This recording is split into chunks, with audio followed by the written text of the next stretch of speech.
ناظرین، پاکستان میں ایک کے بعد ایک جہادی کمانڈر کو نشانہ بنایا جا رہا ہے۔ کراچی اور راولپنڈی جیسے بڑے شہروں میں صرف ایک ہفتے کے دوران 2 سابق جہادی کمانڈروں کی ٹارگٹ کلنگ نے پاکستان میں دہشت گردی کے نئے بھارتی منصوبے کو بے نقاب کر دیا۔ بھارت کو اجازت دے دی کہ لائن آف کنٹرول پہ وہ بنکرز بنا لے، اس بات کی اجازت دی کہ کشمیر کے اندر وہ آبادی کا تناسب تبدیل کر دے، کشمیر کو تقسیم کر دے، اور پاکستان صرف تماشا دیکھتا رہا۔ نتیجہ یہ ہوا کہ بھارت اب اس قدر سختی کے ساتھ اس نے پنجے گاڑ لیے ہیں کشمیر پہ کہ دوبارہ کشمیر کی تحریک آزادی کو زندہ کرنا ایک تقریباً ناممکن امر ہو چلا تھا۔ میں جب یہ آج صورتحال دیکھتا ہوں، مجھے شاید پتہ نہیں میں کیا کہنا چاہتا ہوں، میں کہہ نہیں پاتا، لیکن میں جو صورتحال دیکھتا ہوں، مودی نے یہ بھی کہا تھا کہ یہ ایک دوسرے کا گلا گھونٹ کے مار دیں گے، گلا کاٹ دیں گے دوسرے کا۔ آپ وہ سٹیج دیکھ رہے ہیں پاکستان میں آئی ہوئی کہ نہیں؟ آ رہی ہے، صحیح کہہ رہے ہیں۔ خاص طور پر ایسے میں کہ جب نریندر مودی کھل کر کہتا ہے کہ میں بلوچستان کو آزاد الگ کروا دیں گے۔ سر اب پرابلم یہ ہے کہ وہ یہ بھی کہہ رہے ہیں، انڈین میڈیا کے میں نے آپ کو شارٹ سنوایا، وہ دھمکی بھی دے رہے ہیں کہ ہم صلاح الدین کو بھی ماریں گے، ایسے ہی گھس کے ماریں گے، تو وہ تو پہلے سے وارننگ دے رہے ہیں ہمیں۔ جے ہند دوستو، یوں تو جید حامد لال ٹوپی کو کون نہیں جانتا، اب اس کا بیان یہ ہے کہ راہ اس کے پیچھے پڑی ہوئی ہے۔ یہ لوگ راہ کے پیچھے ایسے پڑے رہتے ہیں، اگر پاکستان میں کوئی چھوٹا سا بھی انسیڈنٹ ہو جائے کہتے ہیں کہ راہ نے کروایا، اس کے پیچھے راہ کا لمبا سا ہاتھ ہے۔ اور خاص طور پہ پاکستان میں جو اگیات حملہ کے دوارا 300 سے زیادہ لوگ مارے گئے ہیں، اس کے پیچھے بھی راہ کے ہونے کی سازش بتائی گئی ہے۔ دی گارڈین کی نیوز کے اکارڈنگ 6 مہینے 1 سال کے اندر 320 سے زیادہ لوگ مارے گئے ہیں، اور یہ سارے بھارت کے خلاف کام کرنے والے لوگ تھے، اور ان کو پاکستان ان کی سرزمین پہ ہی ٹھوکا گیا ہے۔ اسی کے بارے میں پاکستانی ریئیکشن ویڈیو ہم اس میں دیکھیں گے۔ اگر آپ چینل پر نئے ہیں، چینل کو سبسکرائب کرنا مت بھولیے گا۔ اجیت کمار ڈوول کہتا ہے کہ ہم تحریک طالبان کے ذریعے پاکستان میں بغاوتیں کروا رہے ہیں، اور 1 لاکھ پاکستانی شہید کروا چکا ہے۔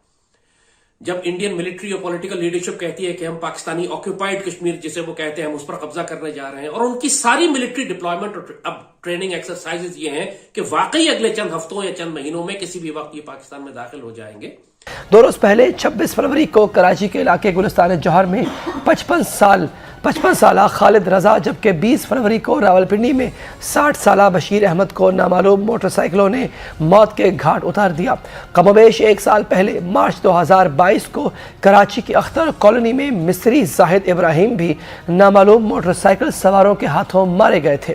برطانوی نشریاتی ادارے BBC کے مطابق قتل کی ان 3 وارداتوں میں مقام مختلف ہے، لیکن طریقہ واردات ایک جیسا ہے کہ نامعلوم افراد نے ٹارگٹ کلنگ میں ہدف کو نشانہ بنایا۔ اگر مقتولین کے ماضی کا بغور جائزہ لیا جائے تو ایک قدر مشترکہ کا سراغ لگانا مشکل نہیں۔ سید خالد رضا، بشیر احمد اور مصری زاہد تینوں کا تعلق ایسی ہی جہادی تنظیموں سے رہ چکا ہے جو انڈیا کے زیر انتظام کشمیر میں متحرک رہی ہیں۔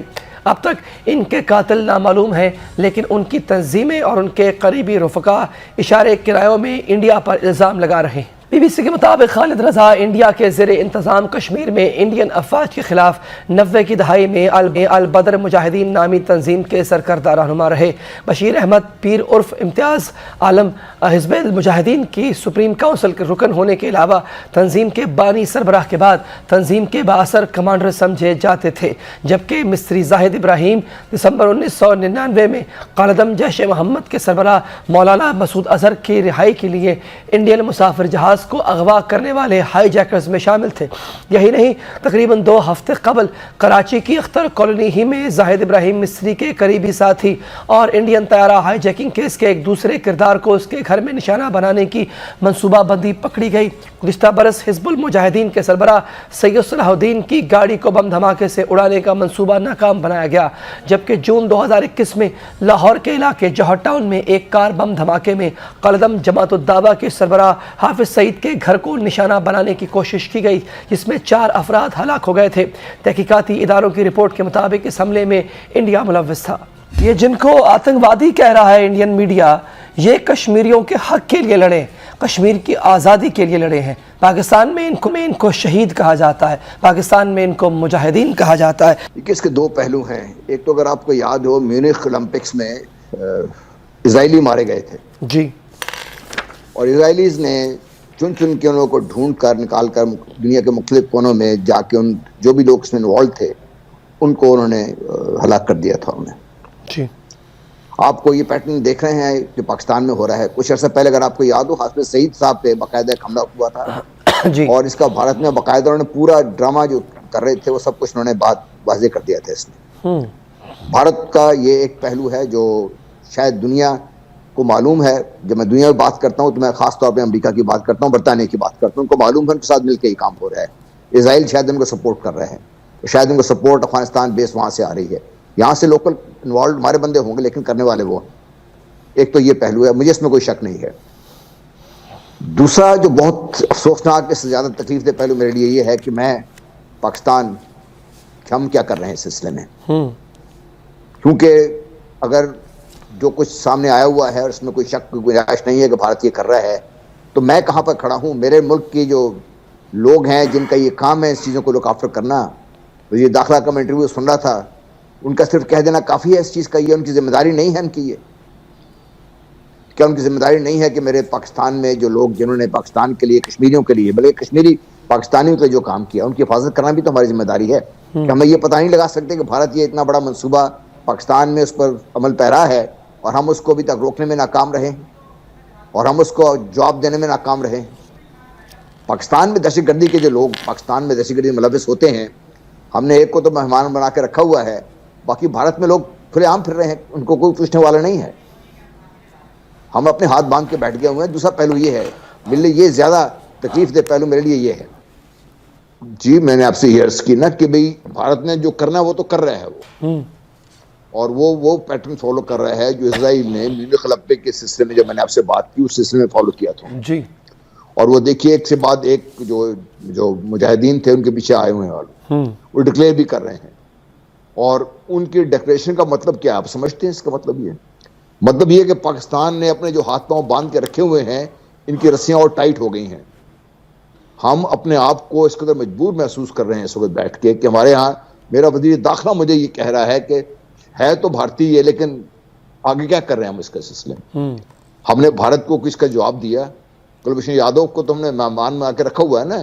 اس کے علاوہ اور کیا ہم کیا کر رہے ہیں؟ جو میرے ملک میں گھس کے میرے لوگوں کو شہید کر رہے ہیں, میرے بندوں کو مارنے کے علاوہ ہم کیا کر رہے ہیں؟ صحیح کہہ رہے ہیں. اور یہ آپ کا میرا نمبر بھی کبھی بھی آ سکتا ہے سر بائی دا وے. اچھا سر عرض یہ ہے کہ یہ آپ کو کیا لگتا ہے کہ ان پہ کوئی انٹرنیشنل پریشر ہے ان پہ؟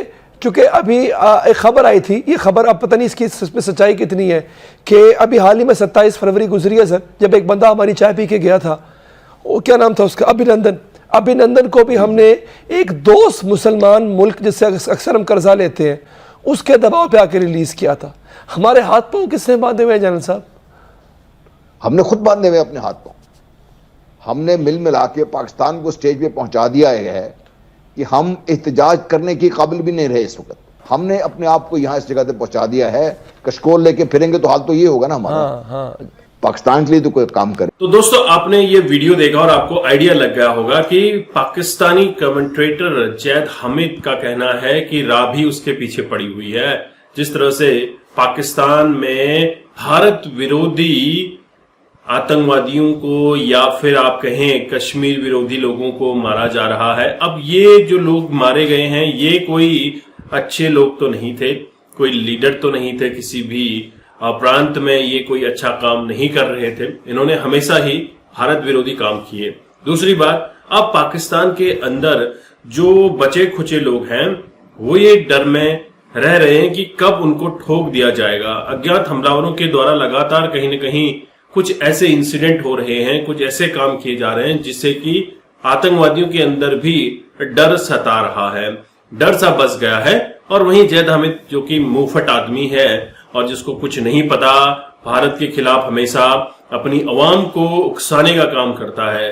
کبھی اسرائیل پہنچ جاتا ہے لڑنے, کبھی گاجا پہنچ جاتا ہے لڑنے, اور کبھی بھارت میں گجوائے ہند کرنے کی بات کو لے کر اتنا اتارو ہو جاتا جیسے ابھی یہ چل دے گا گھوڑے پر بیٹھ کر, ان کے پاس خود کے کھانے کے لالے پڑے ہوئے ہیں, آٹا نہیں ہے دیش میں, گجوائے ہند کرنے کی سوچتے ہیں. پاکستان کی عوام پریشان ہے, ترست ہے کس طرح سے ان کو روٹی نصیب ہو.